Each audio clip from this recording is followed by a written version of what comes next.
La Federación Rusa nunca ha dejado en paz a Ucrania, ni en la antigüedad ni después de que obtuvo su independencia, y mucho menos después de la anexión de Crimea y el inicio de la guerra híbrida en Donbass. Aunque tras lo instaurado en 2014 por el autócrata de Moscú y sus secuaces, parecería imposible no solo la amistad, sino incluso relaciones de buena vecindad entre ambos estados vecinos. Al menos, mientras en el trono del Kremlin estuviera sentado ese enclenque calvo. Pero Moscú también mostró su tradicional terquedad irracional. En lugar de intentar construir al menos unas relaciones pragmáticas, aunque fueran malas, con su vecino, justo después de la firma de Minsk II, Putin inició un conjunto de acciones dirigidas a devolver a Ucrania al mundo ruso. Por ahora, solo con métodos político-diplomáticos. Para esto, por supuesto, en primer lugar se apostó por aquellos a quienes en su momento el dictador español Francisco Franco llamaba la quinta columna, los potenciales traidores dentro de la propia Ucrania, o más precisamente, entre las élites ucranianas de aquel entonces. Hoy analizaremos en detalle la actividad de las fuerzas prorrusas desde 2015 hasta la invasión a gran escala en 2022. ¿Qué tareas asignaba el Kremlin y qué esperaban de él los partidarios del mundo ruso?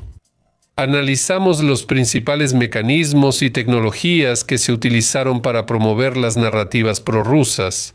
Y por supuesto, intentaremos responder a la pregunta de cómo fue posible que un esquema aparentemente bien pensado no funcionara ya en las primeras horas de la invasión rusa el 24 de febrero. ¿Por qué los planes a largo plazo de Putin y sus camarillas mafiosas y chequistas fracasaron totalmente? Soy Semyon de MGSH TV, solo análisis objetivo y hechos verificados. Vamos con todo.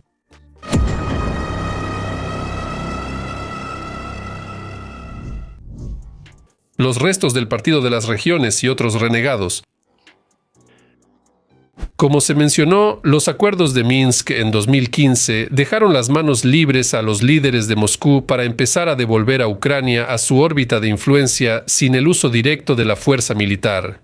Aunque en realidad estos procesos iniciaron varios meses antes, en otoño de 2014, el traicionero golpe en Ilovaisk, del que tenemos un video aparte, mostró dos verdades simples.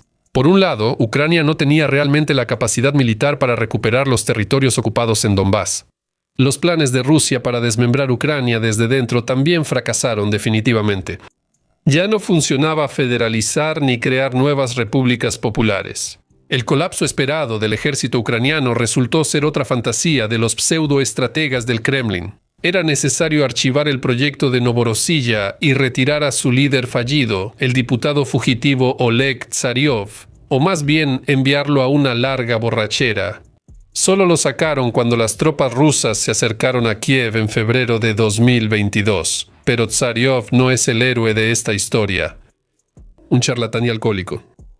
En Ucrania aún quedaban bastantes personajes prorrusos más influyentes y astutos. Sí, junto con Yanukovych o poco después, varios representantes detestados de su régimen huyeron a Rusia. El joven oligarca Kurchenko y los altos mandos Pishonka, Lebedev, Yakimenko y Zakharchenko. No es el Zakharchenko que lideró la RPD y fue volado por los suyos, solo es un homónimo. En fin, una compañía honesta, digamos. La mayoría permaneció en la Ucrania tras el Maidán.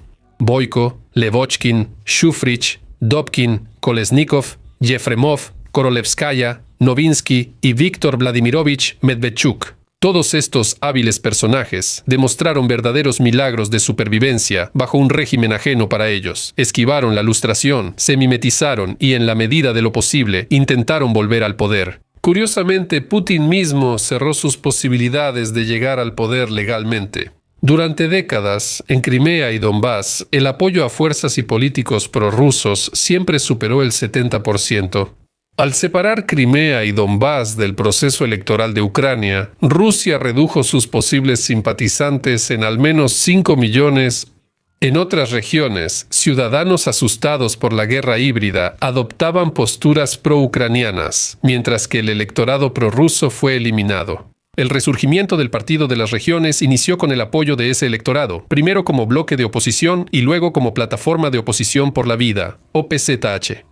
Su líder e ideólogo seguía siendo Víctor Medvedchuk.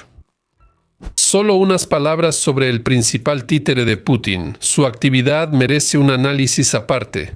No hablaré sobre la juventud de Medvedchuk, su papel como informante de la KGB y abogado de los disidentes Yuri y Vasily Litvin. Precisamente a Stus, a quien defendió de tal manera que al final recibieron las penas máximas, y así no regresaron de los campos. Solo diré que en tiempos de Kuchma, durante mucho tiempo fue su mano derecha y encabezó la administración presidencial. Enfoquémonos en sus lazos con Moscú. Aunque parezca raro, Medvedchuk es el político más honesto. A diferencia del difunto Ilya Kiva, que se hacía pasar por nacionalista ucraniano, Medvedchuk nunca ocultó sus puntos de vista prorrusos. Aunque muchos colegas y ex miembros del Partido de las Regiones cambiaron al azul y amarillo, Medvedchuk siguió fiel a sus ideas y patrón. Además, su patrón también era su compadre. Ya en el lejano 2004, Putin bautizó personalmente a Daria Medvedchuk, la hija menor de su vasallo. Emparentaron como en las series y películas de mafia. Un nuevo clan soprano, así de simple. ¿Qué quería Putin? Para analizar la organización de las fuerzas prorrusas en Ucrania y su funcionamiento, primero debemos entender qué buscaban de ellas los supervisores del Kremlin y Lubianka. Saber qué tareas asignaba el principal, la divinidad del Kremlin, a sus marionetas. Como dice una famosa película soviética, entenderlos, zar, no es difícil. Lo primero que necesitaba Putin era bloquear el avance de Ucrania hacia Occidente, mientras al mismo tiempo mantenía al menos una pequeña parte de la población ucraniana en la órbita de influencia rusa. Es decir, la quinta columna, representada por el OPZTSH y otros elementos prorrusos, debía asegurar la inestabilidad política dentro de Ucrania y sabotear de todas las formas posibles la integración en las estructuras euroatlánticas, en la Unión Europea y, lo que es especialmente importante, no dejar que Ucrania entrara bajo el escudo de la OTAN. En este ámbito, el Kremlin actuaba simultáneamente en dos direcciones, tanto desde el lado de Ucrania como desde el lado de Europa, donde tenía sus propios agentes de influencia. Sobre los títeres alimentados por Moscú entre las élites políticas y empresariales europeas, definitivamente prepararé un video aparte. En mi opinión, este es un tema clave para entender la influencia de Putin en Europa. El segundo objetivo del Kremlin surgía del primero. Para mantener aparte de la población ucraniana bajo ideas del mundo ruso, se requería difundir sistemáticamente narrativas prorrusas y, si era necesario, prosoviéticas. Medvedchuk y su grupo debían usar medios controlados para difundir que rusos y ucranianos son y han sido pueblos hermanos, y que en Donbass hay una guerra civil o un conflicto interno. ¿No les suena familiar que digan que no hay alternativa a los acuerdos de Minsk, que Ucrania no le importa a Occidente, que sin Rusia su economía colapsará y que Kiev fue tomado por nazis y banderistas? El tercer objetivo era poco realista desde el inicio, pero se mantuvo mucho tiempo. Putin esperaba que las fuerzas prorrusas convencieran a la sociedad ucraniana de que el camino hacia Occidente no tenía futuro, y después volver al poder ganando elecciones. El profesor fugitivo de Meshigorie fue derrocado en la Revolución Naranja, pero 5 años después llegó a ser presidente de Ucrania actuando legalmente.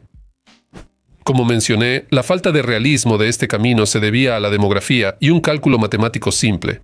Si antes de 2014 Ucrania estaba dividida aproximadamente en partes iguales entre la orientación prooccidental y la orientación hacia una mayor cercanía con la Federación Rusa, la exclusión de la parte más numerosa prorrusa automáticamente hizo que la mayoría proeuropea de la población se volviera dominante. Las encuestas sociales mostraban que más de 2/3 de los ucranianos y el 90% de los jóvenes apoyaban el rumbo occidental.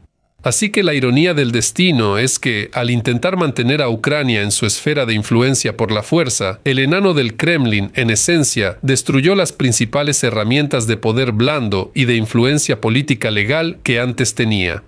Antes de 2014 Moscú influía en Kiev mediante elecciones y parlamento, pero tras la anexión de Crimea y la guerra en Donbass, ese camino quedó cerrado. La creciente comprensión de este callejón sin salida y la injusticia de devolver las RPD y RPL a Ucrania según Minsk II llevó a Putin a decidir la invasión a gran escala en 2022. Sin embargo, esa ya es una historia completamente diferente. ¿Qué querían Medvedchuk y compañía? Medvedchuk y compañía, ante todo, contaban con su propia supervivencia.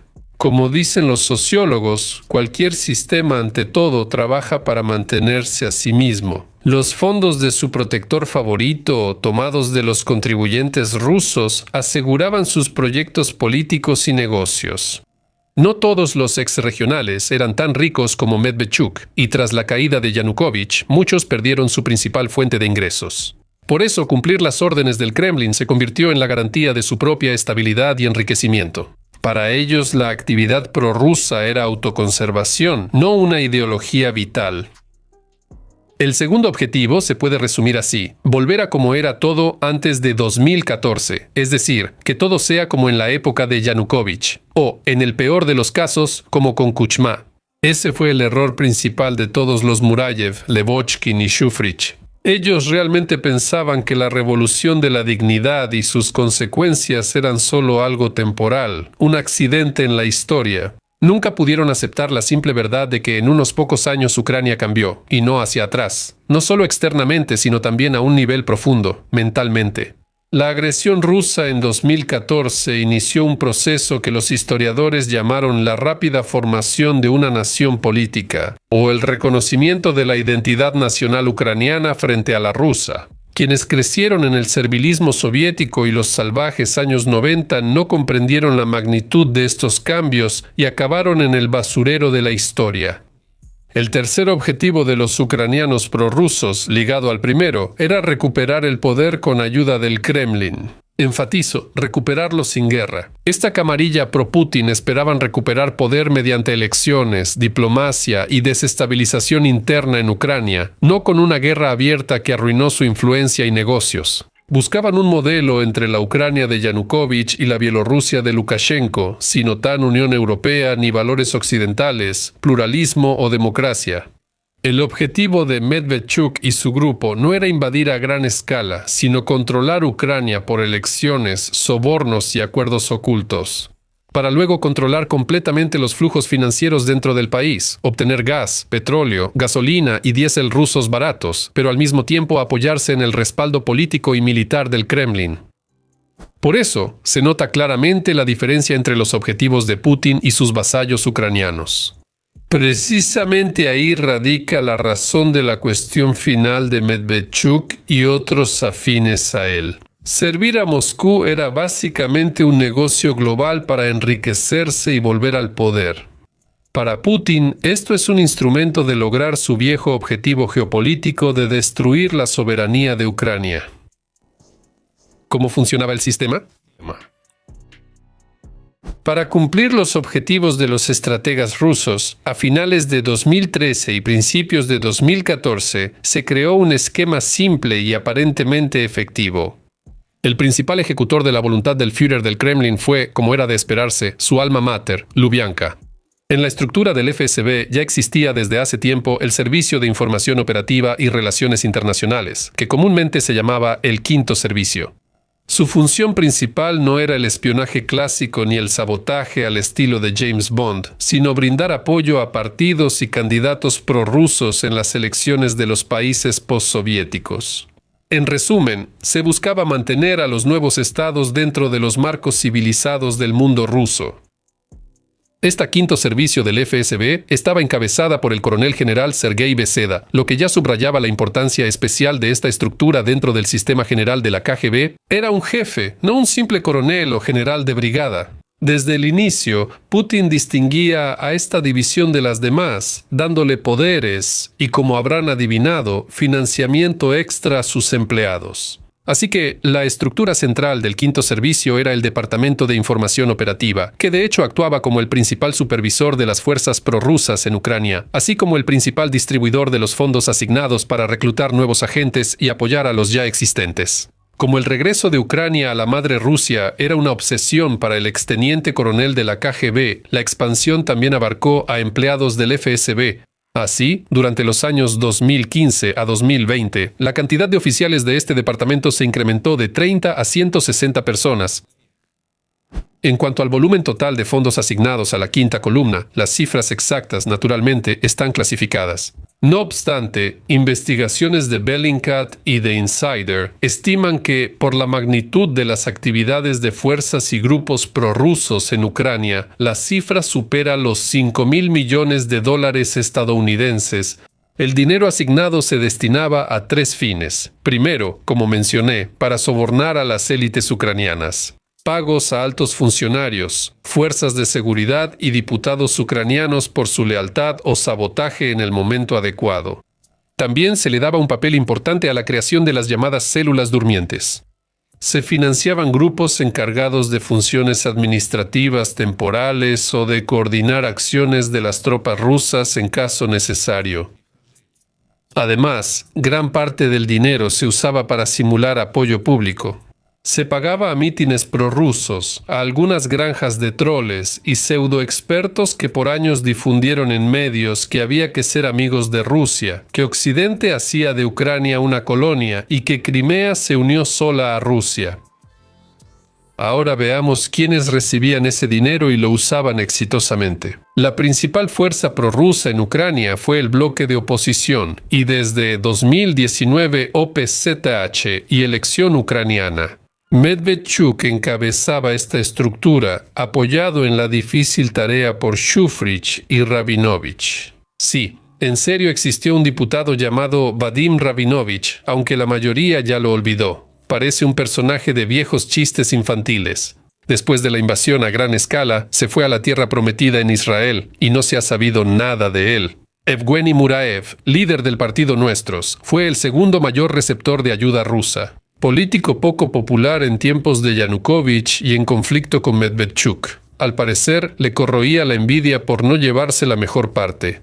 Por eso Muraev tuvo un papel secundario todos estos años. Según inteligencia británica, en enero de 2022, el Kremlin consideraba seriamente a Muraev como posible líder de un gobierno títere. Un Gauleiter de Ucrania, pero no tuvo éxito.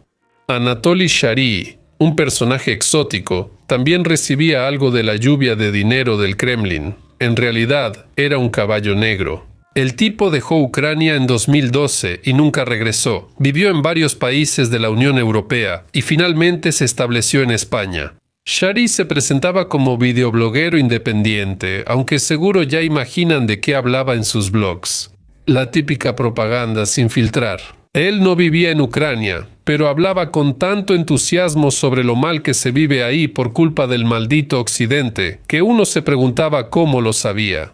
Quizá porque ese texto se escribió en Lubyanka, y Shary no se detuvo ahí, y sin siquiera venir a Ucrania, fundó su propio y bastante modesto partido de Shary, que por cierto fracasó estrepitosamente en las elecciones de 2019, también se gastó en promover agentes prorrusos mediante la Iglesia Ortodoxa del Patriarcado de Moscú. En los asuntos religiosos, el principal encargado era el oligarca con doble ciudadanía, Vadim Novinsky. Los clérigos con salario extra promovían en sus sermones ideas conocidas sobre guerra fratricida, historia común, fe y civilización.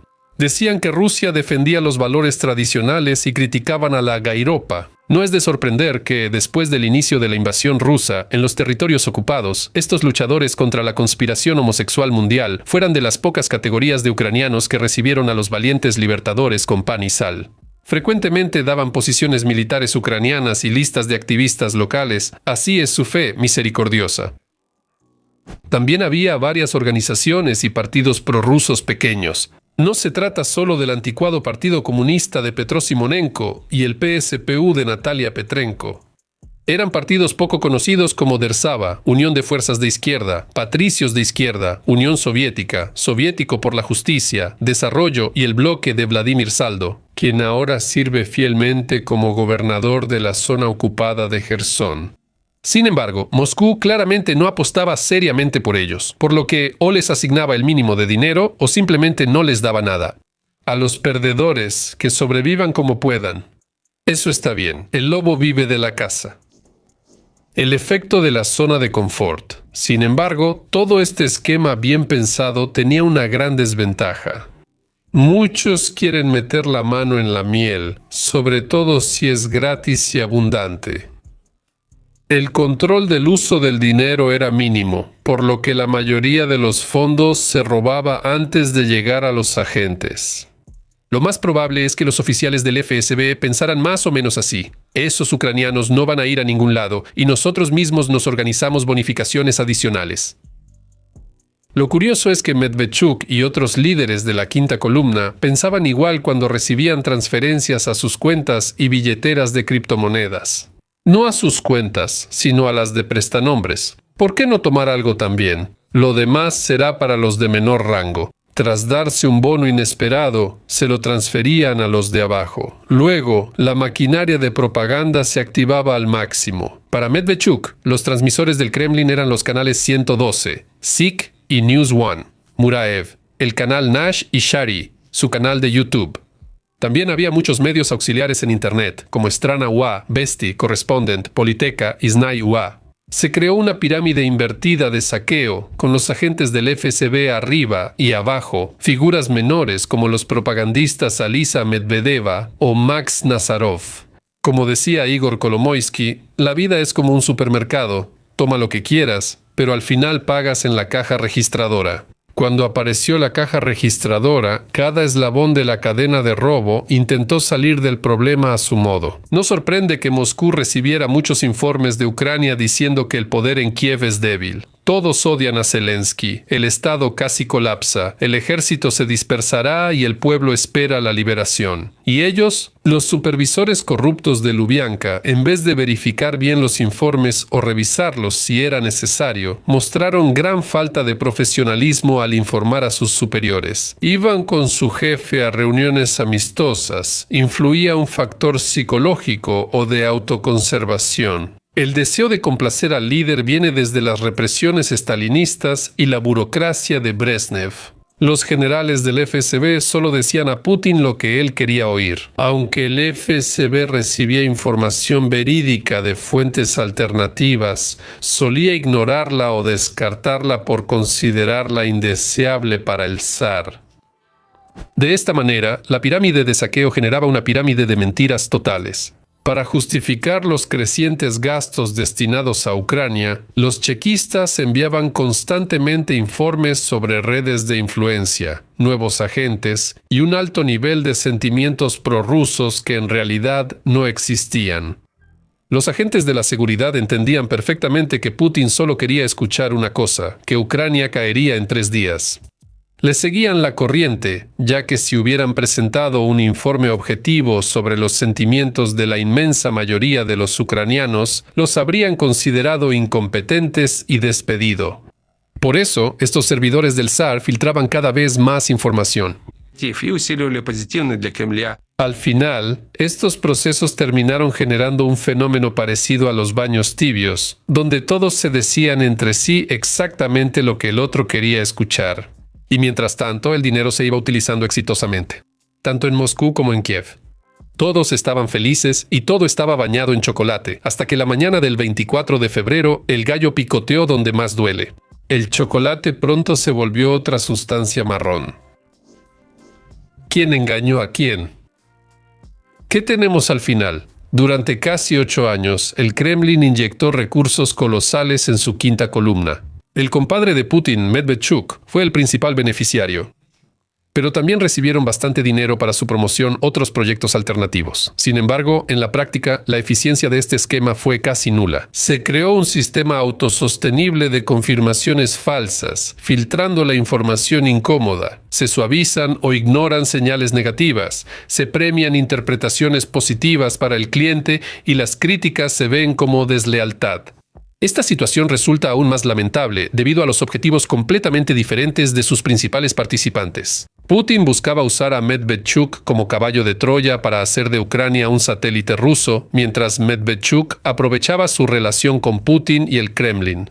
Al final, Medvedchuk le vendió a su querido compadre una influencia inexistente, y su compadre, en respuesta, destruyó todo el campo político en el que Medvedchuk y otros como él podrían haber existido cómodamente en el futuro. Por eso, se puede afirmar que en esta situación los socios eran tal para cual. Ambos resultaron ser estafadores. La mayoría de las élites prorrusas no creían que Putin iniciaría una gran guerra. La invasión a gran escala terminó con su futuro político y a veces con sus activos. Putin confiaba ciegamente en la información que recibía, lo que llevó al fracaso total del Blitzkrieg.